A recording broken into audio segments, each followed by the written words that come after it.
I've got 3 questions for you that are incredibly important to me that you have to answer honestly before we get started. First question is Italy, Spain or Thailand? The next question is red, white or pink?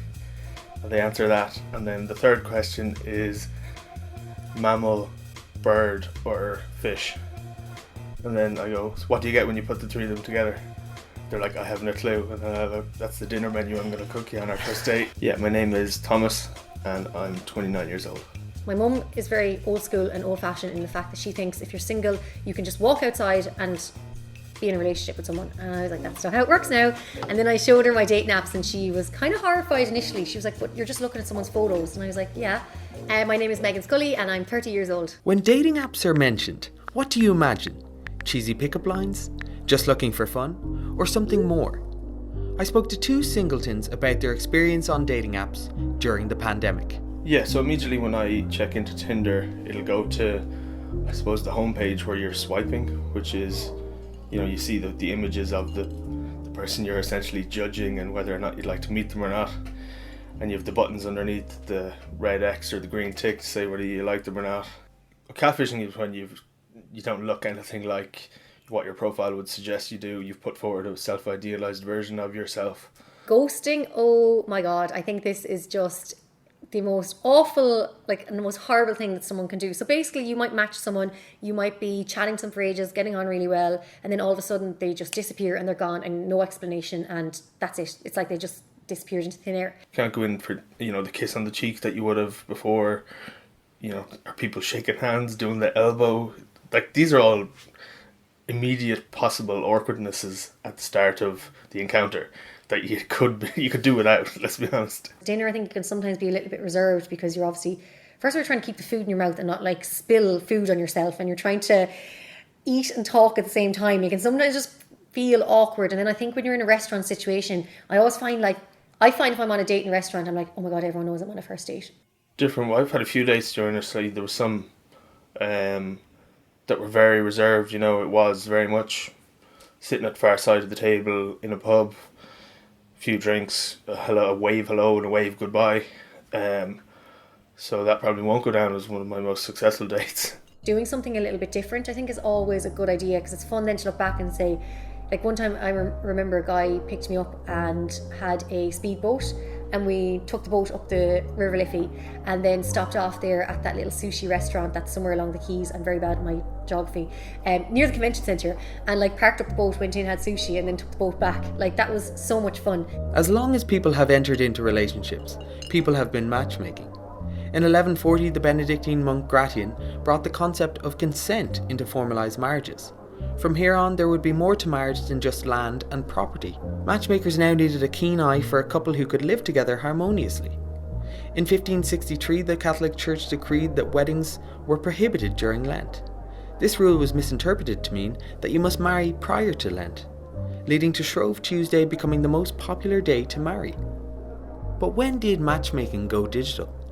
I spoke to Dr. Kylie Jarrett, Associate Professor of Media Studies at Maynooth University, to find out more. So we can go back to the 80s with the pink chat rooms on Minitel, the French internet, which was a kind of precursor to the web, if you will, and then into things like in Usenet, communities and online groups, which was text-based communication pre the web, where people would talk to each other just through textual form and create communities of interest, and they included in particular sexual subcultures. So for instance, one of the really early sites that people looked at was called Furry Muck, and it was a multi-user domain or dungeon, and it was for the furry sub-community. So I don't know if you know much about furries. Furries are people who dress as and like to dress as stuffed furry animals. And there's a sexual element to this as well. And so there's a kind of sexual subculture of furries.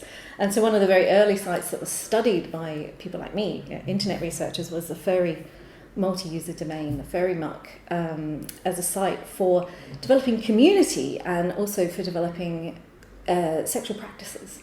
Because at the time when the internet emerged as a kind of space for community, people saw the opportunity to develop identities, to develop new and interesting and identities that they may not be comfortable dealing with in offline spaces in the real world. So it became a site for experimentation, and sexual subcommunities took up residence on the internet in various ways. So I think we can track some of the history of using internet-mediated communication for intimate relationships to some of the kind of sexual subcultures. Dating apps are just another kind of everyday bit of our existence these days. It's a safer environment for meeting someone you might have a hookup with or a relationship with, because you get to test them out. Irish people don't do dates historically. You get drunk in the pub and you meet someone, you get the shift, but now it's a kind of formal dating scenario where you have to arrange a time and a place, and you have to go there and you have to have awkward conversation when you're potentially sober. That would be probably the only change, and possibly it's a really good change. The need for physical intimacy is huge. For people who live alone, it's a real challenge, and we're back again in a lockdown situation where we can't have people visit. It's like the line in Jurassic Park, nature will find a way, and people will find a way to have intimate relationships remotely if they need to, or they will find ways to kind of sneakily break the lockdown in order to do it. And I suspect there's a lot of that already going on, people sneakily breaking the lockdown to have intimate relationships because they're so integral. I wanted to hear the success stories. This is Ellie from Fermanagh. Ellie and Ryan have been together for a year and a half. They met on the dating app Bumble. So my name is Ellie McGuinness. I am 22. I think the first reason I went to the dating apps is it's a bit of a confidence booster. It's like, oh, who kind of likes you? Who's out there? Just not fishing for compliments, but it's just a nice way to kind of see. When you come out of a relationship, you do kind of feel like, oh, nobody wants you, or you just kind of feel a bit sorry for yourself. So dating apps are kind of just a fun way to talk to people, meet people. With Bumble, the girl has to ask the first question. So I got into the habit of using a particular line to start all my conversations. And it was actually my friend's suggestion. And anytime I tell people this, they just laugh. Because I just ask people, how do you take your tea? Because it's a big thing for me. Once you get past the milk and sugar, whatever, Barry's and Lions always come up, and then I have to bring in Panjana because it's my favourite tea from the north and I always bring it down with me.